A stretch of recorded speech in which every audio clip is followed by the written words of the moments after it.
Welcome back. So this lesson we're just going to convert this guy, what we have the nav list right here, and we're going to try and use a loop instead, so that we can add just a simple route, just using a simple loop explaining where we should go and what should be put in the different areas. So let's just try and create such a list and kind of make a loop in here. So let's start out by jumping into the app component TS file.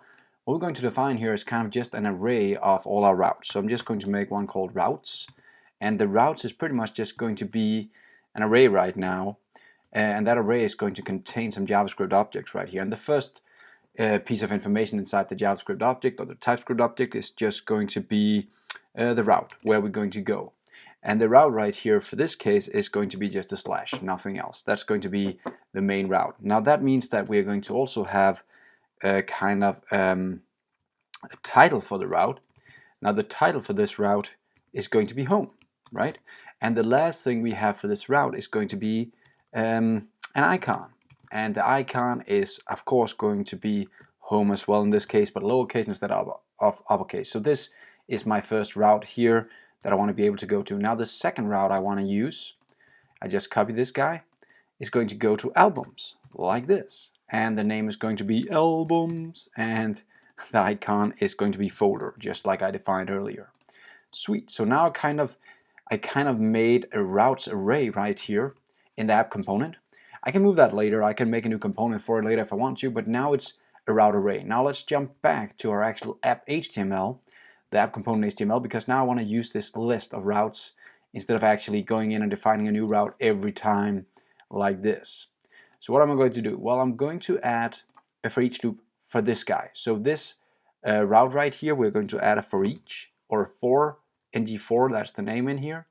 And I'm going to start out by defining that for each route in my routes, so you say of routes, this is how you use the loop, I'm going to have a route available now, so I can use all the information here. So the first step here is going to be the route. Notice I can't write this because it's a string right now, but since I know there's a router link, I can add the square brackets around this guy. And then I can actually start using the route information from the loop. Sweet. So now I can say router link dot route, because that's the actual route that I want. What do we call that? We called it, wait for it, we actually called it route. So it says route to route. Yeah, well, we'll live with that. The other thing is right here, we have the icon name. Now we can say route dot icon, right? And the last thing is the title. So we can just do it like this, double curly brackets out here. And then we can say route dot title like this. And there we go. Now we made this into a loop, and we can just remove this guy like this. And let's see if this works. Let's just make this into a few lines here so it's a bit easier to read. There we go. Let's try and run this and see what happens. Nothing new. But let's just try for the fun of it to make a new route just to see if it actually works. So I'm just going to add a new route here. I don't have any validation or anything here, and then I'm not even reusing the routes or anything yet, but let's just here write users or whatever we want, and let's put in the title users. Let's see if there's a user icon maybe. See if this works. So there we see a new user popping up that didn't have the user icon, so let's just find an icon just to test this out if it actually works as I expect. So I'm jumping into the icons, I'm scrolling down, and let's just pick anything here. Let's say event, just to put something in here. Event, there we go. So this should actually now show the event right here, some kind of calendarish icon, and there we go.